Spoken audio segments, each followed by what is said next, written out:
All right, we're into a new week for our class, and the focus is on designing quality online lessons, especially for synchronous learning or face-to-face live.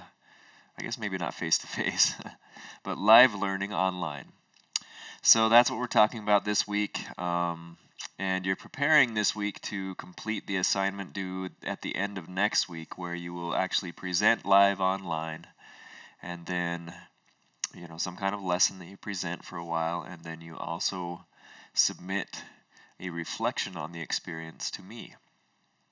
So for those of you who are graduate students, remember that you don't necessarily need to record this lesson, but that you do need to conduct a lesson with somebody else on the other end and teach them a concept or skill in the process, and then fill the worksheet out about it. That is included in the assignment. For those of you who are not graduate students, undergraduate students, yes, you'll use Blackboard Collaborate, and you will record the session, and I'll be able to review that way, and then provide me with a link to the recording. And then I can, review that session. But you'll also reflect upon that session too. There's a little worksheet in there that you'll fill out. So make sure that you're gearing up to do this. It's a good idea to start thinking about when you can do this and who you can do this with, and allowing that to happen. The best person to do it with is someone who might be within your area that you would like to teach in. If it's a student that you have currently or something like that, and if you can't set that up, I would say to challenge yourself to set that up. But if you can't, then go ahead and find somebody like a roommate or a friend or something like that, or a relative that might fit within your student age area. And then if you can't find that, just a random roommate or relative or something like that. So that would be the order of priority for this. But this week you're going to be reading in textbook chapter 7, and also some readings from my textbook on educational technology for teachers that talks about key practices for effective distance learning and conducting a synchronous distance learning session. These will help you as you get ready for this assignment to think about how you might conduct that session. And then, of course, the textbook chapter, Designing Quality Online Lessons, is a general one about this topic. Although it might be not so much about synchronous lessons as asynchronous, but actually I think it is more about synchronous though. And then the discussion for this week is good teaching is good teaching. And so in chapter 7, the author discusses how some elements of good teaching online can be the same as good teaching face-to-face. So talk about those. What elements of good teaching that come in a face-to-face class would also translate to good teaching online? And specifically synchronous distance learning, since that's the topic of this unit that we're in. What are some student learning strategies for face-to-face classrooms that might also work in synchronous distance learning? And then respond to 2 other students' posts on that. And then finally, I have open a Blackboard Collaborate Ultra test room. And this is for anyone. You undergraduate students will have to use Blackboard Collaborate Ultra to conduct your lesson. So this is a good room to go into and check it out, test it out. So I'm going to go ahead and click on this right now and show you a little bit about it. So you can join the session. What I have it set up as is if you join as a guest, you actually become a moderator for the session. That means that you have all the options that a presenter or moderator for a session might have. And so hopefully this works, by the way, with me recording and using the microphone for that, as well as being in this test room and using the microphone for that. So we'll see. Okay, so it tells me room empty and that I'm the only one in the room. So I think that's normal. But yeah, I think that's about all for the activities for this week. So I'm just going to go into a tutorial now about Blackboard Collaborate Ultra to prepare you to be ready for this important tool and to know how to use this important tool. So this can be compared to the other tools that are out there that are free, like Skype and Google Hangouts and so forth.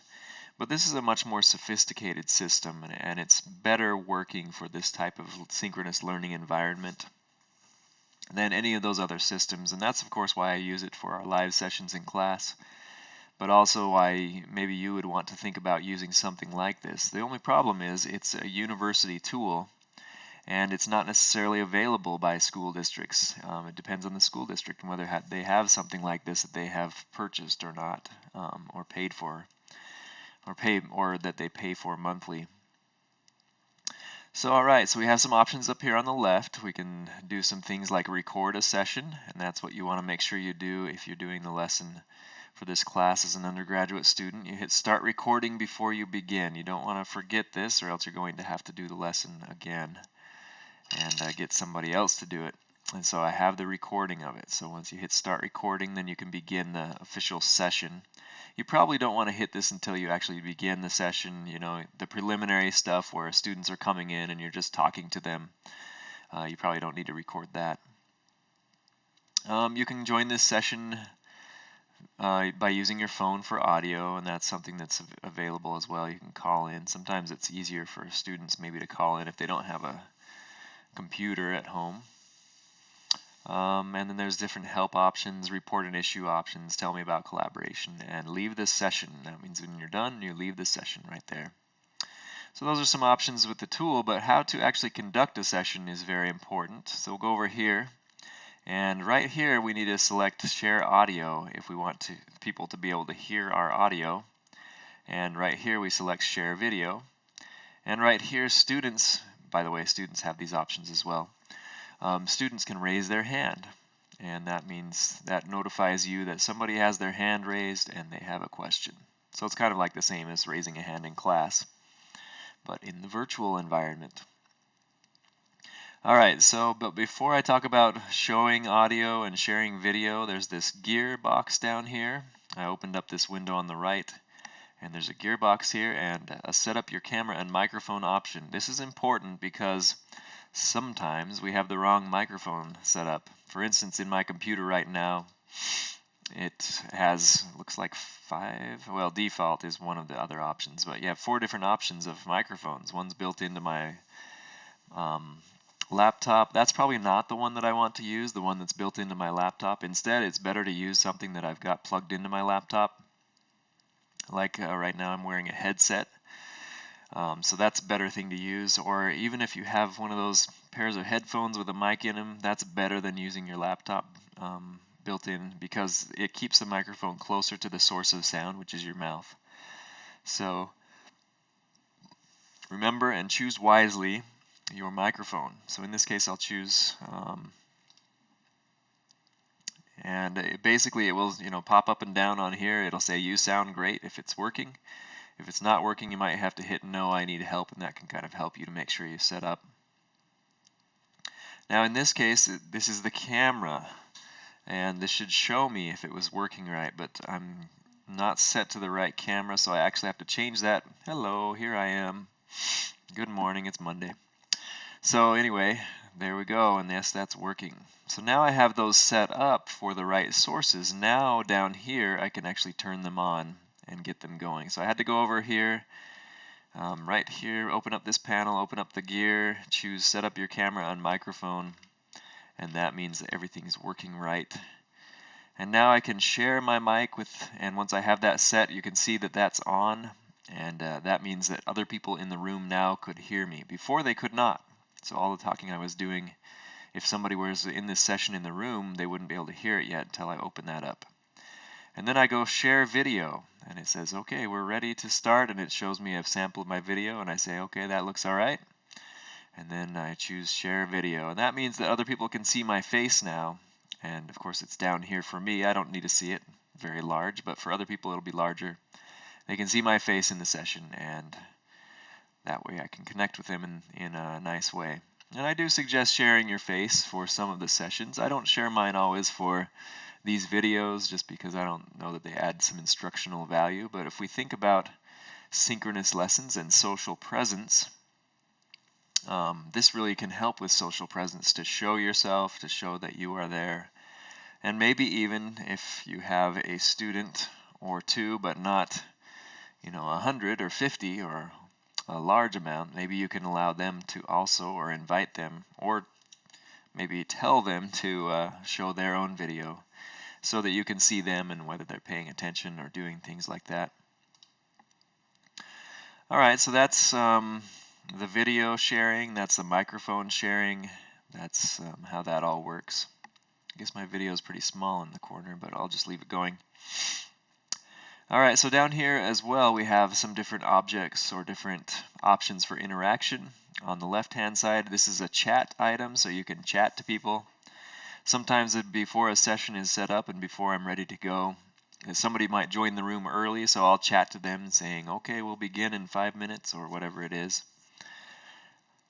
But also students can chat responses. If you want to ask them to do so, you can have that. This is a good practice to have in a presentation, after you talk about a slide or two. Maybe ask students a question about that slide. What do they feel about what's being taught? Or what were the 5 main things pointed out? Or that type of thing. And then they can chat in there and share any items that you prompt them to.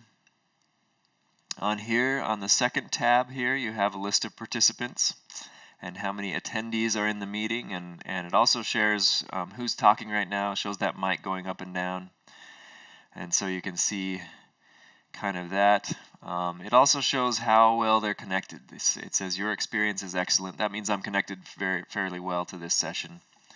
But for other students it may be a little bit lower, so you might see that, might need to slow down or adjust accordingly. And this third tab is kind of the bread and butter of the presentation that you'll be making. So it's the Share Content tab, and you'll use this tab to share content with students. You'll use it to share, let's say, upload a PowerPoint presentation to present to them maybe, or share a whiteboard that you might want to share with them. So I can hit Share Blank Whiteboard, for instance, and I can go ahead and draw on here. Now this is not very easy to draw because I have a mouse on my computer, and that's not very helpful. But yes, I can draw different concepts for them. If I was in some kind of tablet setting, or maybe a computer with a touch pen or something like that, touch screen with a pen, this would be much easier. I could just write right on the screen. That makes it a lot easier to do. But what's cool about this too is that I can allow students to access this board as well. I can for instance, I can let them draw on the board too. So maybe there's a question that I could ask them and say, I want you to draw this for me now. And pick somebody from the students who are in the session to draw on the board. They should be able to access these same things, the pencil, the pointer, the square, the shapes, the text, and all those things to draw on the board. So that's a nice tool, and there are viewing options as well. You can zoom in, make this screen big, make it one-to-one. That type of thing. So that's a whiteboard. You can do on the left hand side, I'm going to stop sharing the whiteboard now. That little stop button at the top stops the things that we share. And I can choose share application / screen.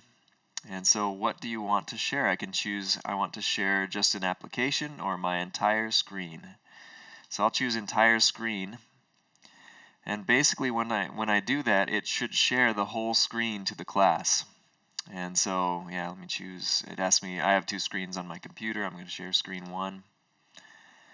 And so now that this is being shared, it says desktop sharing is sharing your screen with Blackboard Collaborate. For me, it's got this horrible mirror thing, which I probably want to get off of. So I'll probably minimize that, and it shows what's going on my screen. So let's say I'm doing a software update and want to share with my class what I'm doing. This should be showing in Blackboard Collaborate. So you can share your whole screen. Now this takes some resources to do. It's kind of resource taxing, I'll put it that way, on a lot of computers. So you probably don't need to share the entire screen all the time, but if there's some application that you want to show or something that you do that way, you can share your screen to do it. But I wouldn't choose this option if, I'm going to choose stop sharing here. I wouldn't choose this option though if it was just PowerPoint that I wanted to share. Instead I would use share files, because what that does is it brings it into Blackboard Collaborate. Let's say a PowerPoint presentation is brought in there, and that just makes it a lot easier to work with within Collaborate. It's not so taxing on the computer. So for here, another option here is share files, and I can go to add files, and you can drag an image, a PowerPoint or PDF files, or select to choose files. So you can click on here to choose files, and it will allow you to bring up window here and allow you to choose files from somewhere. So let's say I want to choose a presentation that I have from another class. I can do that. I can bring this up and I can open it up. And it'll upload it for a minute. So this is something that you might want to, if you know you're going to present during a session, you might want to go ahead and get it ready beforehand. Maybe not do it right on the fly, because it takes a minute to upload and convert. And then you can share this object. But you can also do the dragging and dropping thing, which I haven't tried too much, but let's give it a try. So for instance, if I want to share an instructional picture that will help students to understand what's going on, like this dolphin, I can drag it and drop it here. It converts it, and then I just click on it and choose Share Now. And there it pops up as the big screen, and this is what students see in the screen, this big picture of a dolphin. So if I want to talk about dolphins, there I can. Looks like the PowerPoint is ready, so I can go to Share Now, and it loads the slides up in a nice little window right here. So it's a little different than PowerPoint. You actually have to click on the slide over here to get it started. And then to continue, you can choose this next slide button and go on to the next slide, and that's what we'll show to students. Or go back with this slide. Or again, you can just select what slide you want to show right here in this window on the right. So it's a Navigate Slides button here.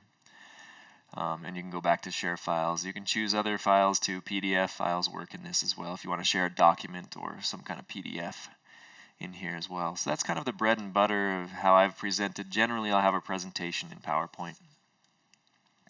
One kind of interesting thing though that you can do, secondary content is kind of interesting. You can set a timer, for instance, and you can say I want a timer to go down for 3 minutes and start that timer, and it shows up on there for students as well. And as the teacher, I can actually click and pause the timer and then stop or dismiss the timer. And then polling is a fun one. You can choose different items. Let's say there's a slide on here that has a question, and I want 4 choices polling. Now to set this up, of course, I've got to make the slide with the questions on it, or I would have to, in the live session, actually mention what the 4 choices are. And then I can start that, and this type of thing will show up to students, and they'll be able to respond which item they want. So I would say, okay, 1 means George Washington, 2 means John Adams, 3 means Thomas Jefferson, or whatever. I would have to set this up either in the slide or just talk about it. And then students could be polled, and this would tell me how many students responded in what way. So that's a more interactive way of working. And then finally, there are breakout groups for interaction. So what's interesting about that is that if you have a large group of people in your session, you can actually break them out into smaller groups. So let's say I have 15 people, I can break them out into 3 groups of 5. And basically I can just say, okay, group 1, so yeah, allow attendees to, okay, custom assignment. So I can set up the groups. I have group 2, I can hit group 3, create a new group. We've got 3 groups, and then I can go ahead and assign groups, assign members in my groups or in my class to the groups, and then start these breakout rooms. What that does basically is it sends students in those groups to a separate room where they are supposed to talk amongst themselves and work on some task. Now I had to set this task up in the beginning as a teacher to make sure that they know what to do. So I could tell them, well, what I want you to do is for 3 minutes discuss the concept of social presence in distance learning. And what might you do? It could be about our discussion last week, right? What might you do to support social presence or enhance it in a live session? And then they would come back, and I would say, once you come back to the group, I want you to share the 2 points that you talked about from your group. And so then they go to their groups, and then when I'm finished, I've sent them to their groups already, but when I'm finished, I can bring them back in and close this End Breakout Groups button. That will bring them all back into my group now.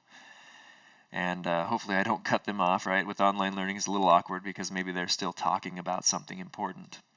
I can bring them back to my group or to my room and say, okay, what did we talk about? And then students again can raise their hand, or maybe it's a chat option to interact, or maybe they use their microphone and share their thoughts about social presence or whatever it was that they were talking about.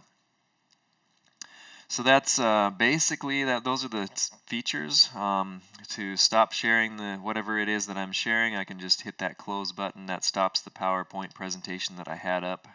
But I can go back to it if I want to. I can just go back to share files anytime and bring it up again. Hit share now, and I can choose the slide that I want to present about. So that's your basic introduction to Blackboard Collaborate. Hopefully this is helpful. The lesson that you got last week was about Blackboard Collaborate, the older version. This is the newer version, and I think it's a marked improvement. I think it's a much better product than Blackboard Collaborate. It's actually called Collaborate Ultra. And so what I want you to do this week is to spend some time in Ultra. Just try out a few things. Make sure you come in here, share your microphone, share your camera, share whatever things that you have that you would like to practice with. And you can come back into it multiple times if you want to. Share files. Try sharing the different items, all the different items here. See what it takes to set it up and how it might work when you actually present with a class in a synchronous session. All right, and don't forget, when you actually record this for undergraduate students, start recording is the button to push, and then when you're done with the session, there's a stop recording button as well. And then there's a leave session for when you're finished. It will ask you how the session went. And then now I've left it.